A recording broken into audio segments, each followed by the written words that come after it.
Hello, this is George Sandman. I'm the founder and CEO of Growth Drive. And Growth Drive is a system used by business advisors to drive client profits, growth, and value. Now, we're also a community. Every week we get together to talk about all things business advisor, everything clients, cases, things we're seeing out in the world.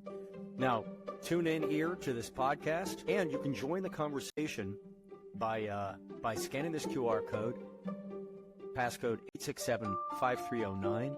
Jump into the conversation. Everyone's welcome. We're looking forward to having you. So here we go. On with the show. Traveling fool looks like. What? You're watching your updates. You did traveling to what, Nashville a lot? Or is that recent? Oh, I was in Nashville. Yeah, I was there twice. Been fun following your updates. Very insightful. Making some good progress on my book. Good. Got what does progress look like with your family? Is it just maintaining, or is there just sort of my brother's got Parkinson's, and we're trying to just say, okay, what does progress look like, right? Just hard all the time. Yeah, that sucks. Yeah, just Yeah, just what it is. Yeah. Good morning. Morning. Hey, Morning, good everyone. morning, everybody. But I don't hear anything. Why is that? I can hear you fine. It's probably a one-way conversation. Aside from nobody's lips are moving. Yeah, now they're moving. It's good to see you. Yeah, can you hear us now, Guess Paul? I'll have to try coming back in. Or wait. I know what might be the case. Mr. Frasco. Buenos dias, senor. Wrong There's phone. That's right, man. I speak Spanish in May only. Actually, my mother tongue is Portuguese, believe it or not. Dude, Portuguese is a beautiful language, man. My parents, they lived for a very long time in Brazil, Dude, São Paulo. So Fall River, that's down in Rhode Island. Fall River's got a bunch of Portuguese. That's where Emeril Lagasse's from. Have you ever been down to Fall River? No, That place, like, dude, the food, Joseph, the food. Oh my God, the food in Fall River. Oh, meat. If you're a carnivore, it's heaven. oh, it is absolutely, man. All Yeah. things Portuguese. I was just in Portugal for 8 days. Oh, Did you like it? Yeah, been there before. Yeah, was there for a friend's son's wedding. Oh, beautiful. Yeah, good time. Yeah, the destination weddings get to be more and more expensive, don't they? I tell you. Yeah. We had 2 already this year. Wow. Do you have to pay for any of them? No, both my kids one was married in Guatemala and one in southern France. So I've already been through that. Yeah, But 2 boys. a boy and a girl. Okay, so you had to pay for one of them. I had to pay for one, yeah, but everyone contributed. It was all a good team effort. What'd you do? Do a Kickstarter fund to get everybody to pay up? Well, actually, there were small weddings, and that's the key. One was 55, 60, the other was 75 people. So it makes a big difference. you know, it's funny. My wife and I got married a long time ago, and at the time, my wife was a professional meeting planner in the DC area for a huge trade association. Her family had budgeted like 10 grand for the wedding, their savers. She came in under budget. We had a spectacular wedding. But what was so funny is, like, my wife she's a wonderful woman. She's kind of naive sometimes about business. And she's like, yeah, we got great pricing, like the really good pricing on all the venues. I'm like, were any of those venues where you have meetings with the association? She goes, yeah, but that shouldn't matter. I'm like, oh, like we were getting full bar and a multi-plate dinner for under 20 bucks a person. I'm like, Whoa.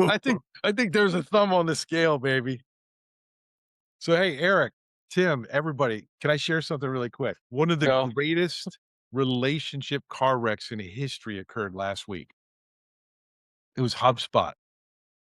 Have you guys seen any of this? So HubSpot, who for 20 years has been the kind of the peak of the culture around relationship marketing, so-called, through automation, right? And they've always said your data is your data.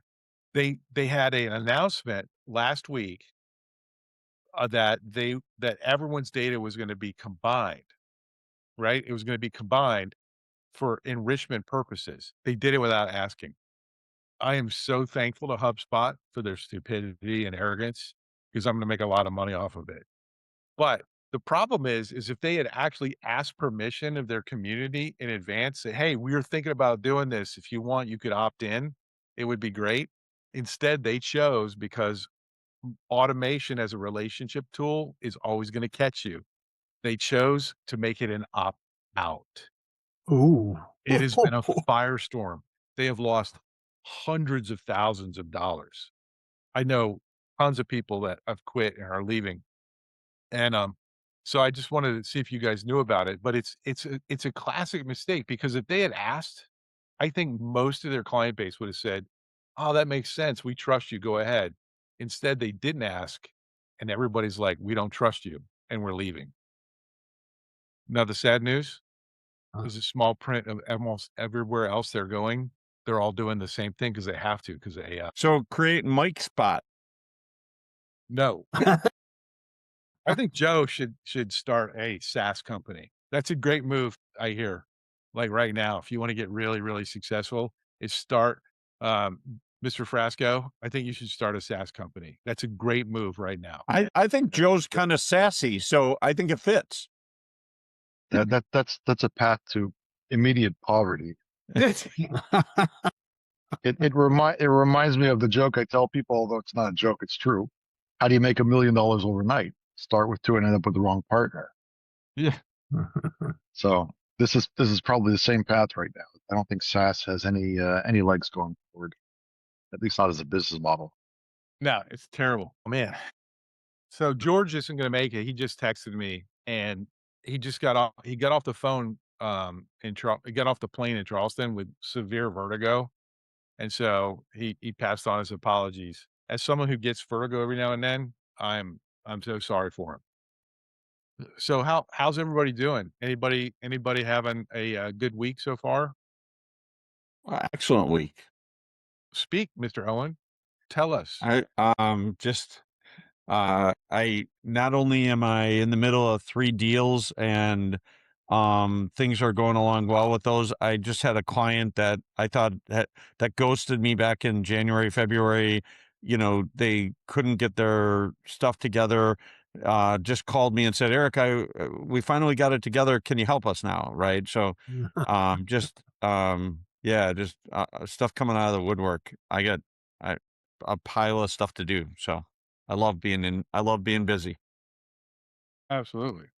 Hey, Mike, can I jump in because I have to break in a few minutes? Hello, everybody. Happy 4th. Had a question. By the way, congrats, Eric. That's a great story to hear. That's terrific. I'm in the midst of doing the certification for the Growth Drive, but I'm busy, and I have clients during that same time. So it's a bit of juggling for me, which is fine. That's normal for me. But I did have a question. I'm having my second meeting with a different client with their strategic partners. Now, these are small clients. I'm sorry, not strategic partners. They're key personnel. So I wouldn't call them senior VPs or anything because these are very small companies, but they're senior personnel for this company. So they're the people who, other than the owner, are running parts of the business. They don't have massive responsibilities because they're not huge businesses, but they are the 2 key employees for this business besides the owner.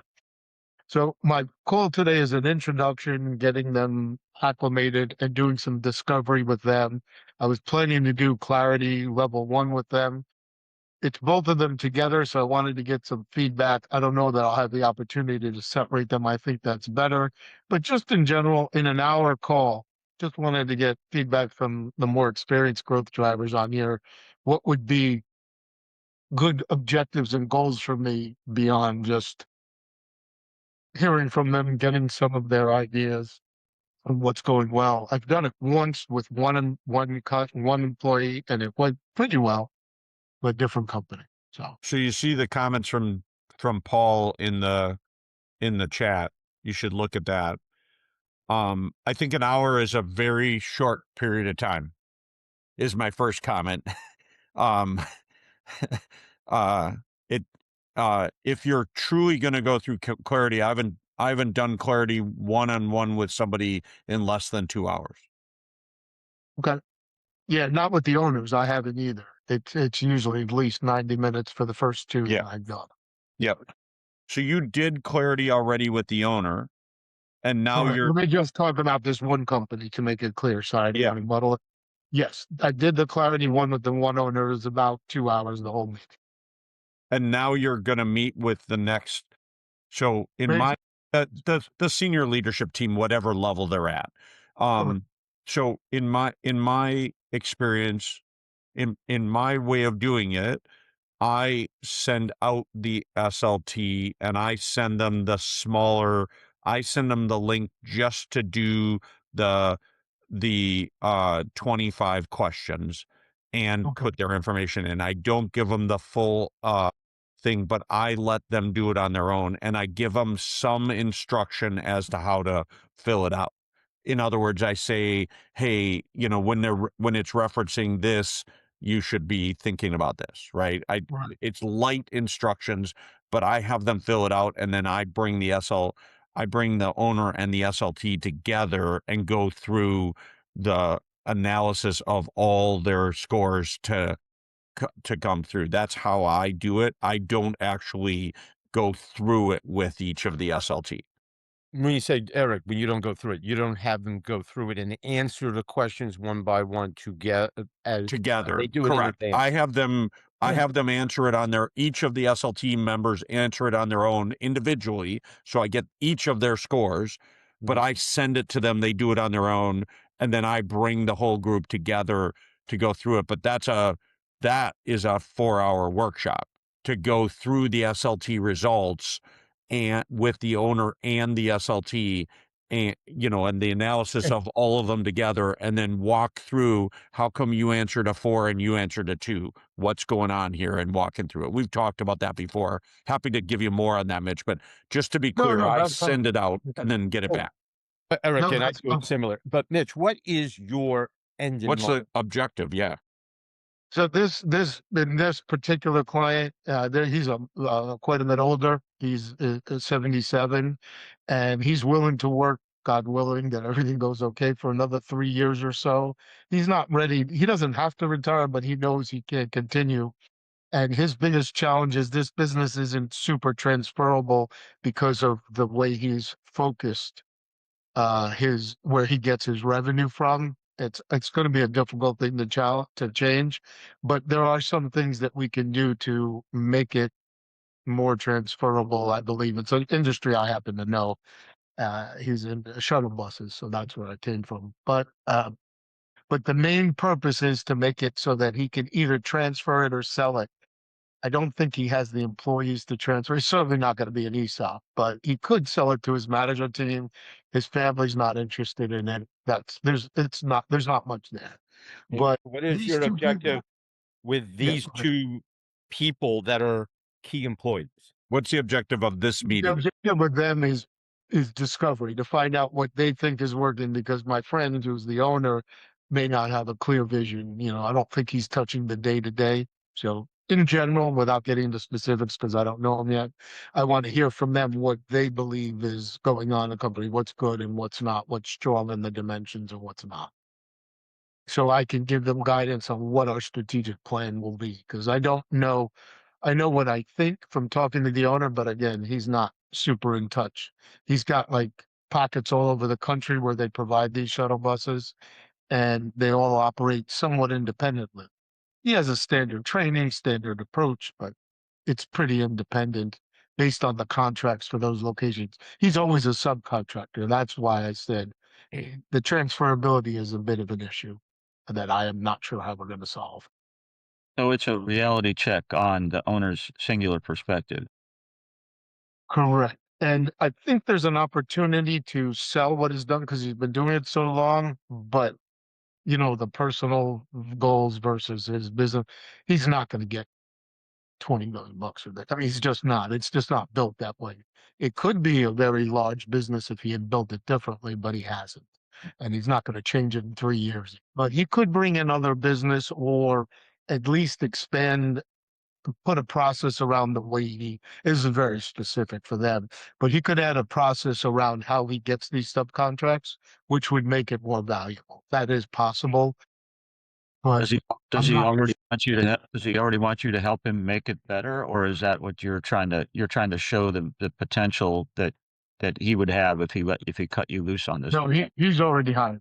We have a 3-year contract. I mean, he can get out if it's not working, but yeah, we have a 3-year. That's how I'm doing it. All my contracts are 3 years with, some flexibility if it's not working, but I want everybody thinking that way. That's the approach I'm good. taking. Mitch, I just heard you say he can't change in 3 years. That sounds like a negative attitude going in. A PE operator would come in and would welcome being able to turn that thing around in 3 years. Well, I guess, Paul, what I was saying, and the feedback's great, so please go ahead, shoot holes. It's helpful. That's why I'm asking. I'm not looking to get a compliment. But the reason I say that is because he has this subcontractor idea. He doesn't have any direct contracts with any institution directly. That's what I say. I don't know how he would change that at this late stage. That's how he's built his entire business. And I don't know if he has the desire to. So that's just my opinion at the moment, because it's a very different animal if he directly contracts with an institution to provide the service rather than being a subcontractor to a much bigger entity like him. He's valuable to the entities that he's subcontractor to. Yeah. Right. So there Mm. is value there. It's just a different kind of value than having the direct contacts. There is. That is true. Yes. But that's Is it- good feedback, Paul. I'm sorry. That's good It- feedback, Paul, for me to not say that. Just even if I'm thinking that, I'm thinking how to solve it, not be negative to him. There's an old expression in sales, which is don't sell with your wallet. It can be applied just as powerfully to consulting. Mitch, is he subcontracting under a small group? Is each of the subcontracts under a different company, or is it under a tighter? Is it? It's all under his company. There's some huge transit operators in the country, like enormous companies, and he would subcontract under them. Right now, and that's another challenge. It's right now he's a African American, so he benefited from those requirements. He gets minority status. Yeah, credit. But What they I'm kinda asking wanna is, win that. Yeah. what I'm asking is the contract that he's subcontracted under, is that a large number of different players, or is that a tight number? Is that like 4 or 5 players, or is that like, 20 or 30 or 50 players? More like 4 or 5. So there could be real value there, because you could piecemeal the company off into 4 groups and sell it to the contractor potentially. It is possible if he had some uniqueness in his process that they wouldn't have, that would be a very Well, clearly he's already subcontracting, so there's some value there. To your point, some of that is the minority status, but there could But be not some all. other value there, and teasing out what that value, why are they using him as a subcontractor, and then Mhm. teasing that out and then figuring that out might tell you where the value is. Yeah, no, that's a good point, and that's something I can use in this introduction. I can schedule more calls with the strategic Yeah. people, but that's good. Maybe I'll just do this more as a high level intro, and then maybe I'll even send them the rather than doing it on this call, because in an hour, Not do the clarity on the call. I would absolutely use the call to ask them questions and engage with them. But right. if I'm thinking about what you just described, I'm Mhm. thinking about trying to figure out why are we getting this business right now, and what's the value that the client perceives, because leaning into that value is where you're going to find the bigger value. The opportunity is in that value proposition right there. That's great. I, No, I, that's I great. agree with Eric, Mitch, and in addition, I don't think it sounds like these two employees are in position necessarily to provide for all 25 questions insight that has value. Definitely not. You are correct, Larry. There's definitely. Yeah, you don't need. I happen to know one of them personally, and this is unique that I Yeah. know these people. Yeah. But the one guy for sure, the operations person, I don't know her, but yeah, no, you're 100% right. I'm positive. So It couldn't help. if I were doing that, Mitch, I'd be just asking I'd be generating the list of questions I want to understand. So tell me how this works. Like, what's the relationship between you and the contractor? How do we deliver the value? Like, I'd be exploring, I'd just be tapping into what those things are that you want to understand more clearly that the owner can't tell you or tells you only their biased perspective on, right? That's what I'd be going after. Yep, that's great. That is great feedback. I don't want to dominate the call. I know this is This is a good comfort. This is what we come together for. but that's terrific. That's really helpful. I got a chance to see that in the landscape industry where a minority contract picked up all these mowing contracts at the government air bases all around the country, and then turned around and had to find subcontractors to do and execute all the work, and grabbed 20% off the top for bringing the work to the subcontractor. The subcontractor put the bid together, and then the owner of the relationship, the minority, presented it, and the government awarded it that way to them. So you might explore what's the foundation for him to receive these subcontracted projects.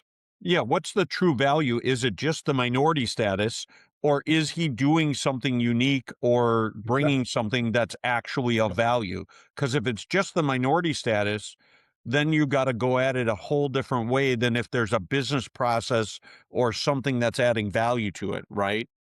Exactly. Yep. No, that's very much on the top of mind for all of us, for sure. Yeah. Because I am concerned about that. He still qualifies as a small business, but now minority status doesn't even exist. I don't know if it'll come back into a different administration, but right now, it's not even on the table. So that changes his whole model. Yeah. If that's it, that's a very precarious position to be in if that's the only value that's being delivered. No Right. question. Right. And so one of the things you could look at, Mitch, is, again, you know this industry really well. What are some things they're not doing that would add value over and above that initial value of being a minority status to, check a box on a form, right? Are there some things they could be doing in the process just in the day-to-day stuff that would actually add some, incredible value in there? Those, again, without changing the contract subcontractor relationship, what are the things they could be doing, right? Now you've created value in the relationship between them and their client. Now you can talk about, could I find 4 regional people who could buy this? Right? Maybe I can, if there's 4 or 5 main players, maybe there's a regional player in that area that would like to have this business. Right. And now I can split it off and sell it. Maybe nobody's going to buy the whole thing because they don't want to be national, maybe, but it might parallel with somebody in their region, right? Somebody in the Northeast, somebody in the South, somebody, whatever, however that would work out. Yeah, no, that's a great point. But these questions are very helpful. What to ask these two folks to get them to feedback. No, this is good stuff for sure. Awesome. Thank and you. always, Yeah. Mitch, always happy to have an offline conversation if you just want to kick something around, right? Yeah, no, it's a little bit like on the job training. As much as it all comes somewhat naturally, it's when you get into it and you want to actually have the meeting, you're like, what do I do? And but thank you, Eric. I appreciate that. But this was really helpful because it changed my Mitch, perspective. just to be clear, nobody on this call has all the answers, right? Like, we're all on the job training, right? Ed by default would be the closest to having all the answers, but I think even Ed would admit he doesn't have all the answers. I think that's the best part of this group, and that is Yeah, we that's why each we're have all here. a niche idea. That's awesome. Yeah. Yeah, no, this is really good. And as I'm building my process around the growth drive process, I'm doing it in parallel. So every time, and we talked a little bit about this, Eric, when you and I spoke, it's very helpful for me to think about it because I'm right now, my anticipation is my clients are going to be on the smaller side in the beginning. And that's okay. I'm fine with that. I'm willing to build up. I can't be rigid because I don't want to be or need to be. I want to be flexible. But what I take now and what work I do now will be different, but it's still going to use the same core principles, even if I handle them slightly differently. You know, if a 10 or $15 million company or bigger is going to be different than these smaller ones for sure. Yeah, and it's different, Mitch, whether you're doing the general contractor model like we talk about in the 1 through 5, right? Or whether you're being a specific role as a technical expert, right? A 5, right? You're going in and you're going to be the fractional CFO, or you're going to be the fractional operations manager, right? It's different which one you're picking on how you approach the customer. If you're that fractional expert, then you're going in with your technical expertise to solve a technical problem. When you play the role of the general contractor, you really you're backing up away and saying, what does the client really need and how do I solve their bigger problem? And generally speaking, they are giving you symptoms, not the actual root cause. And so as a general contractor, you almost always have to peel the onion a good amount to get down to what's the root cause of the problem that they're having. It generally does not present itself because somebody puts out a silver platter and says, here's the problem they have. Right? It just doesn't happen that way. I could tell you that because I've done hundreds of these, and that's not the way it works. And so they'll tell you a bunch of things they think are wrong, but when you peel the onion, you'll find out that there's some one or more underlying issues that are driving those things, and that's what really needs to get solved, right? Yeah, I wrote that down, the symptoms versus the underlying cause. And that's where your talk with these two senior leaders is. I'd be listening for them to say something like, oh, he hires the wrong people. Oh, what do you mean by that? Right. And like, I'd sit for 10 minutes and peel that onion. Right. Do you mean he doesn't put the ads in the right place? Do you mean he doesn't pay enough for people? Does he not look for the right skills? What do you mean by that? Right.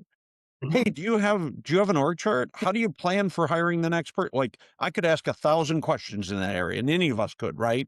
Mitch, that's the act of figuring out where is the real problem. Joseph, I know you talk about this all the time. Like we often aren't seeing the real problem right away, right? We got to get to it. Well, often you don't have enough trust with the people in the room to be able to get them to reveal it. You see this all the time in financial services. Yeah. Somebody will come to you and you do a transaction. And if you don't ask enough questions, if you're not consistent enough with how you develop trust, you don't find out that they've got another 10 or $15 million someplace else that you never know about until it's too late. And the same thing happens with business owners. Like I always laugh when financial advisors say they can't make any money off of business owners. I'm like, that's only because they don't trust you. Like the only ones you want to work with have got lots of cash. They just don't want to give it to you. Yeah, Mike, I would extend the concept of trust, by the way, as well between the owners and the employees. Often they know, but they don't want to share. Right. Yeah. So they've got some little, especially when the owner's in the room. Right. Correct. Yeah. And I've encouraged them to not be in the room, and I'll say, I'm not going to ask them anything that you wouldn't want to hear. I said, I'll share with you, not every word, but I'm not, there's no hiding from the owner in my perspective, but let's let him speak freely to both of your points, Joseph. Yeah. You got to be careful with that, Mitch. Yeah. You got to build enough trust with those employees that they know they can share some things with you that you're not going to say, well, Susie said that you're a son of a gun, right? Like, and that's not going to go, then you blew the whole thing, right? Yep. Yep. No, I agree. It's definitely a balance. So Yeah. that's one I'm okay at, but I think I want to be careful. I'm okay at it, but Yeah. no one's perfect. And even the unintentional stuff, when you Yeah. think you've got it nailed, that's what I think the good, no different than when I ran my company. You Yeah. know, Yep. you don't want people to lose that trust too. I think the good news for you, Mitch, is like you're a stone cold expert in this vertical, right? Yeah, So, that helps for sure. yeah, Yeah. definitely. That's, So, the yeah. feedback you're getting from these other people on the call is amazing. I'm not surprised at all. Um, Hmm. but yeah, I mean, the biggest thing is like I'm nowhere near as good at this kind of stuff as everyone else is on the call, frankly. Yep. But what I've learned from being in the room with Eric, specifically when he's done some of this work, is you don't have to know everything in the moment, and you gotta have enough humility, and Eric, you're amazing at this. You have to have enough humility to just be curious in a moment and not try and win right away. Like, be willing to have a conversation and then circle back later. I really admire that about you, Eric. Yeah. The people that annoy me are the people that are going for the gotcha right away. They want to find, Mhm. they're trying to hit the home run on every single swing. Right. And I'm just trying to hit singles and doubles. Right. Like Don't I pick just, on me, man. Don't pick on me. yeah. I just want to hit singles and doubles, Mitch. So I'm just trying to find something that I can advance the ball. Right. Right. If I can get to first base, that's fine. I don't need to run all the bases on the first hit. Right. Yeah, no, absolutely. Right. And frankly, I'm not even sure, right? I have my ideas, but I don't think I know I don't want to let my ideas drive what I'm doing until I know the details. I know that Yeah. things like you Right. said. I don't know if I don't ask, and if I just get this, really like that symptom versus the root cause, because that's very easy to do, and especially to your point that I know this industry, it's even more dangerous. My other one's a swimming pool company. There's no danger of me being over knowledgeable in that one, not a drop. Yeah. That's a really good point. It's a really good point that has bit me in the ass a couple times with financial services Yep. companies. Yep. You know, it really has. And I'm trying to operate with a little bit more intentional humility. It has to be Yeah. intentional, unfortunately. Yeah, But it's easy to just wait and see, to just, hey, just talk to me. I'm listening. Yeah. And then we'll come to the ideas later. I don't want to give him the bad news on this call, right? If that's what it is, that just doesn't make any sense. It's bad business. And I really don't know. Like you all, just from 5 minutes, that's also a great lesson. In about 5 or 10 minutes, you all gave me multiple paths. I never considered splitting it up between the 4 or 5 companies. I don't know that it's a great idea for this particular business. I don't either. industry, I'm but just, it doesn't matter. The idea, excuse me, Alec, I didn't mean to interrupt you, but no. the idea is fantastic to be able to think of things like that. And if I had just been talking and not listening at all, I wouldn't have gotten that. So, that's a whole new possibility, even if it's not a great one. I know my friend who's the owner will be thrilled that I'm even considering. That'll give him more confidence and trust that we're thinking of things, even if it's not the right idea. Correct. yeah, I love it. Well, I do have to jump for my first call, but thank you, everybody. I appreciate it. Have a great week. And if anything I can do to help you, and I'm not sure about the SaaS. That's how I made my bones on SaaS. So we're not totally sure you guys are right, but I'm listening because I hear you. don't buck up against Frasco, man. It's just not good. Yeah, I got. Have fun, Mitch. Let us know how it goes. I will. Thank you. Yeah, I hear those Portuguese make the Italians look like softies. That's all I'm saying. Hey, that reminds me of something. Have you guys heard about the Framemaking Sale? So Brent Adamson's the guy that wrote the Challenger Sale, which is was a big commercial sales Bible. His newest book, The Framemaking Sale, Paul, it is unbelievable. And it really highlights something that I'd love to get your guys' feedback from if you get a chance to read it. I'd almost like to do a little talk about how does this apply to what we do. And what struck me was I'm seeing deal cycles elongate in all kinds of industry verticals, all kinds of industry verticals when you look at commercial sales, and especially in value advising growth stuff. I'm seeing maybe not for people on this call, but other people, these especially CPAs, right? And Brent talks about something which really challenged his challenger sale thing. He said all the research that he says shows that it's buyer confidence that is causing deals to not go through. That and the buyer confidence isn't in the sales company. It's not about the vendor having confidence in the vendor. You wouldn't be there, right? It's about they've gotten to a point now where the best type of sales work is intentionally operating in a way that builds your buyer's confidence and how they're making decisions, right? It's a really, really cool thing. The Framemaking Sale, really amazing. So I recommend if you guys get a chance and you're interested in it. I think for some of you, it would be like a minor adjustment because some of you are probably already kind of intuitively doing this.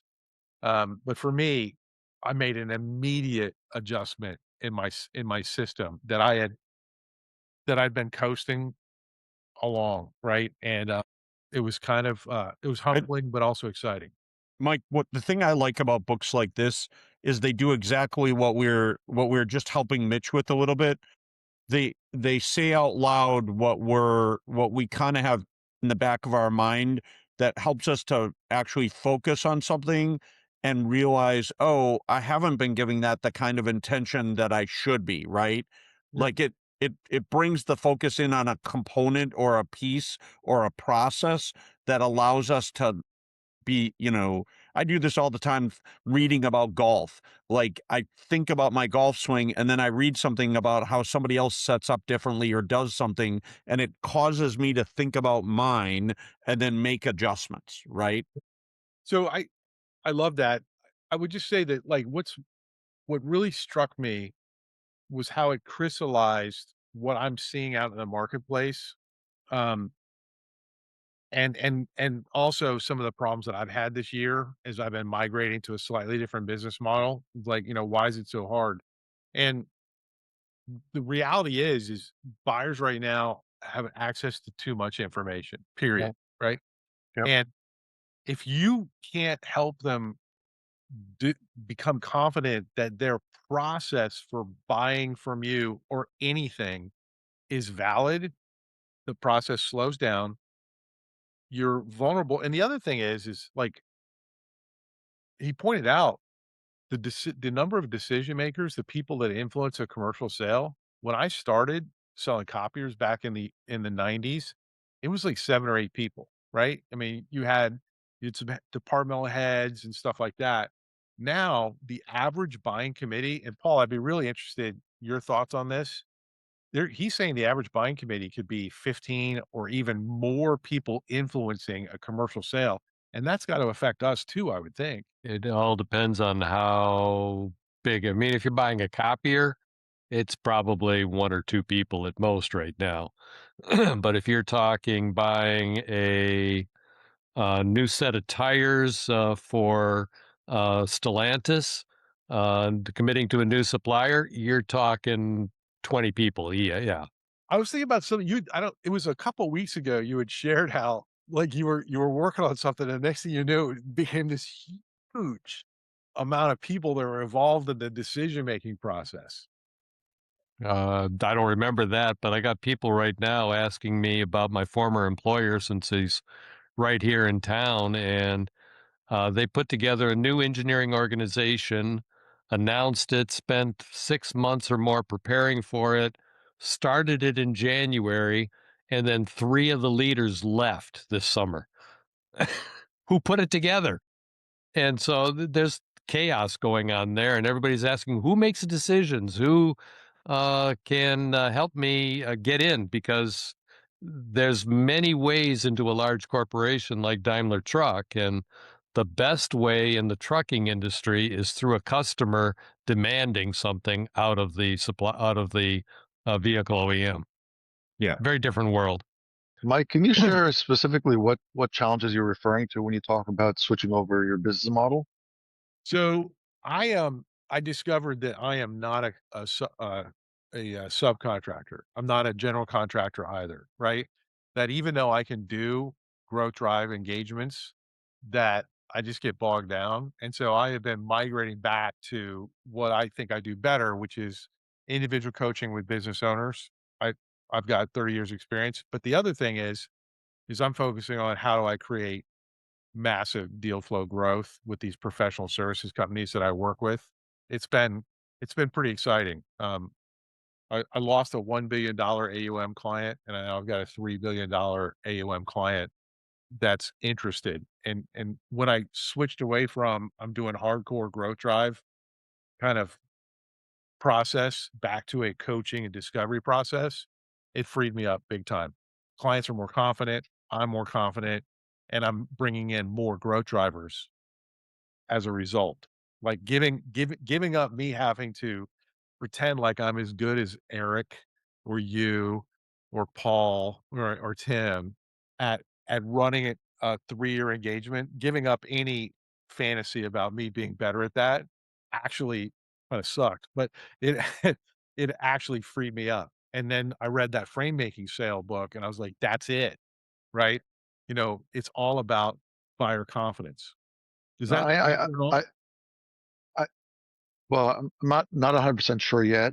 What I'm hearing from you is I think there's a difference between perhaps your area of comfort and what might be driving your business, as opposed to the perspective of the owners or the business owners that you're working with and what their expectations are. And I appreciate where you're coming from. My thoughts were a little bit different. My thoughts were that I think clearly the general market is focusing on the value participation model, right? They're looking at outside consultants as overpaid employees and not necessarily as partners.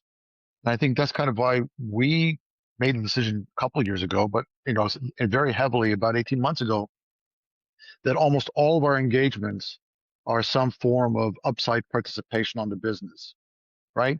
It's all like a modified broker model, for whatever value you can get for the company, you're going to get a commission for it, whatever it is. 100%. 100%. Right. So I think that's the challenge, but that's the challenge. The challenge is that's what they're looking for. And when I say we, I'm talking about the community collectively, advisors and every one of the 50 different ways everyone calls themselves is really after the retainers, because you want the bookable recurring revenue. So I think that's the conflict. That's why, in my opinion, again, it's not the only reason, but in my opinion, the reason the sales cycle is getting that much longer is because they don't see you as having skin in the game, and therefore, 1,000,000%. I gotta make sure I really trust you. If I don't trust you, then I'm not writing that check, because I've got plenty of places I can put that money. Well, it's great that you're here and that you commented, because you're a part of the influence. Thank you for me doing it. I took a long, hard look at what kind of upside am I comfortable participating in, meaning that I know I can deliver ROI. And it's not doing a full growth drive engagement around enterprise value. Like, it's just not. That's not my greatest strength. That's what you guys are great at. I'll refer you all day long. But you know what? I'm really confident for a professional services firm. It's ideal client acquisition within less than a year and being able to drive ROI within a month, ROI within a quarter, ROI. And so everything I'm doing now is pivoting to where I'm participating on the upside on revenue growth through my sales systems and stuff like that, because that's what I'm comfortable doing. I just don't have the confidence or expertise right now to be able to do it for the overall process. I'd rather partner with somebody who's going to be better at, like, quite frankly, like Eric is on the details. So I want to come back to something you said, Joseph, though. Thank you, Joseph. I agree with you that often being highly aligned builds trust faster. 100% agree with that statement. The customer sees you faster as a partner when you're aligned in how you get paid, for sure. But I think the other thing that's a headwind for all of us is, and I've seen this in the 17 years I've been in the consulting business, advisory business, and AI has only accelerated it. Most business owners are great operators. They're not great business people. They know how to operate their business, and they take that from their perspective they believe they're great business people because they're great operators. I've grown a successful business, over the 20 years I've been doing it, I've grown this successful business. Therefore, I'm a smart business person, but they're really an operator, meaning they don't understand how to drive real value in their business. They understand how to grow revenue and therefore get more EBITDA usually out of it, right? And now there's more and more information that they have accessible, not through experts like us with AI. And so there's even more resistance. My biggest competitor is DIY. It's not somebody else coming in there and taking that customer, convincing them. My biggest competitor is they think they can do it themselves. And I think that resistance, Joseph, and the resistance that I don't see you as a partner because you're not compensated like I am. You're just here to get your monthly money or your hourly money. I think both of those together do it. And I do think you can overcome it a little bit with the pricing, but you got to get beyond, you got to understand where they are on that DIY continuum and help them understand what they don't know. So I completely agree with you. Do you think the with AI, I completely agree. Everybody thinks that they can do it on their own. And there's this artificial sense of confidence that's been created. That there's deep expertise by a couple prompts on Claude or ChatGPT. But I don't know how you all feel about it, but I think that there's also an overwhelming amount of information and an artificial sense of this is the right strategy or that's the right strategy because it came from AI. I think, Zach, if you read the Framemaking Sale, because I think the old mentality is they're arrogant because of DIY, right? I think the actual research supports that they revert back to DIY, which is really the status quo, because they are not confident that they understand. They're interrelated. Oh, they do not understand. Like, this is research, not anecdotal.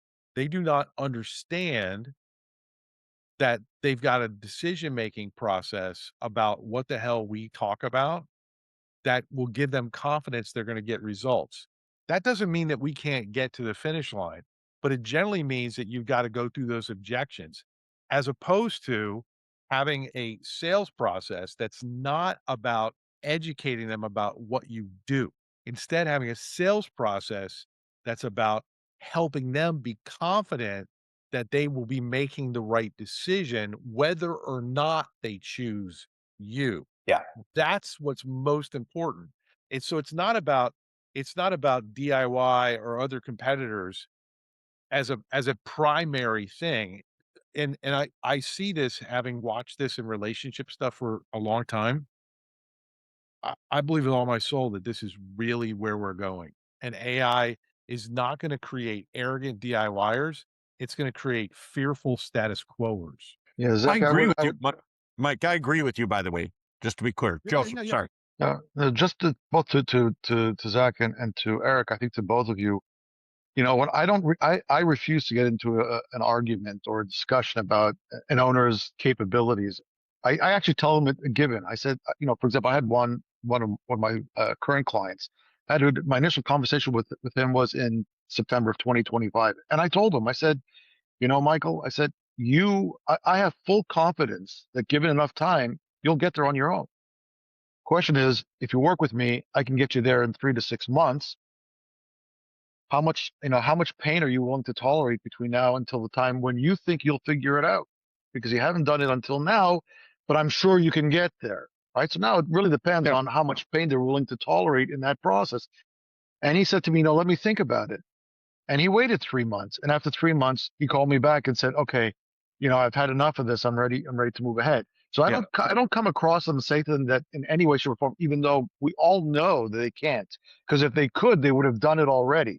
And the point is, I don't present to him that he can't do it. I said, no, you're more than smart enough. You've built this business to X million dollars already. I'm fully confident eventually you'll get there. How much is the next 2, 3, 4, 5, maybe 7 to 10 years worth to you to not have to do it and have somebody else be your partner and help you get there faster. Cool. Hey, we're doing good. I'm not in charge of this. I'm just trying to live up to the spirit of George, right? Which means that I've been watching other videos and stuff while doing. Oh, sorry, George.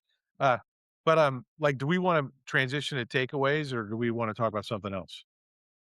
We got 10 minutes left. I think if we went around with takeaways, we'd probably get to the end. Take it away. Yeah, I love I love you bringing up this reframing idea, and I appreciate that you gave us a little more color to it in this last answer. Um, to me, that's again, I said off the cuff, I love reading books like that because it causes me to relook at things and examine them and see if I haven't put something off to the side that I should be focusing on. So, and Joseph, I appreciated that back and forth. I think we were agreeing on it. I like the way you reframed it in their context, right? Hey, you can keep climbing the hill by yourself, or you can come along with me and I'll show you the shorter path, right? And so I like that as an overcoming an objection of I'm not sure I want to work with you. Why would I pay more for you when I can do it myself, right? So those are my two takeaways. How about Tim? Thanks, Eric. This whole thing has been great. I enjoyed all three phases. Mitch's conversation, listening to everybody weigh in, the Framemaking Sale, which I am halfway through because Mike made me. And it is a great book. It reminds me, I mean, it's like what's old is new again. Yeah. We knew decades ago in the health and wellness industry that the sale was won or lost somewhere between the head and the heart of the person we were showing around. And it mattered less what we said and more about getting them to that point. So my takeaway from the book so far is that, when we're busy trying to convince people that we're credible and we know what we're talking about and look at our system and look at our framework and all that stuff, we're really throwing to the sidelines when the end zone is how confident they are in the fact that they're making a good decision, something they can live with, something that will pay off. So yeah, having faith in us is part of that, but we have to help them with a host of questions. You'll enjoy the book. 2 or 3 chapters in, you'll either have a refresh or a new perspective on the process. And then, of course, Joseph, I love the stuff you shared here at the end about how you put the difference in terms of time as opposed to, it's like they're incompetent or they're incapable, but how much older do you want to be before you finally figure this out? It's great. I would like to follow up with you and learn more about your value-based pricing thing. So if you're up for that, Sure. I'll reach out. Absolutely. Anytime. I'm going to pass it to Ed. You're muted, Ed. If I talk fast, nobody can hear me. Then I can get on quick. That's how we usually like you, Ed. So No, well, I mean, anytime we see a shiny face on the screen, it makes us always more excited this morning. Hey, the thing that I thought that was most relevant was the fact that we actually played buffet suggestions to Mitch with his candidate, prospective client, and how he might engage and get a more effective relationship. There's not one suggestion. It's take a look at 6 or 7 and find the one that is really fitting to the particular engagement. And I think that's one of the things I find when I engage with a client, and that is I never tell them I've got the answer. I always say, we'll explore possibilities to see if there's one that looks like it's a better fit than all the other opportunities. And I think that's the thing I would put forth and suggest is, as Mitch said, I know that industry. Well, we all have to be careful. We, quote, don't know everything about a particular industry and a segment that the specific client might be engaged in. So we got to be careful not to prejudge. I'll pass it over to Tim. Just went. How about, isn't gone yet. How about Paul?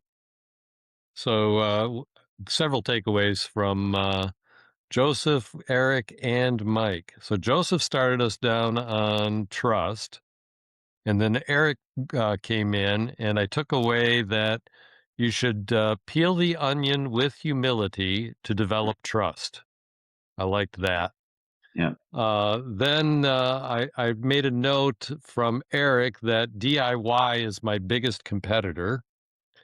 And Mike Garrison, I love the Challenger sale, and so I will definitely this month look into the framework one, see if I can get it on my Kindle library at $11.99 a month that I pay.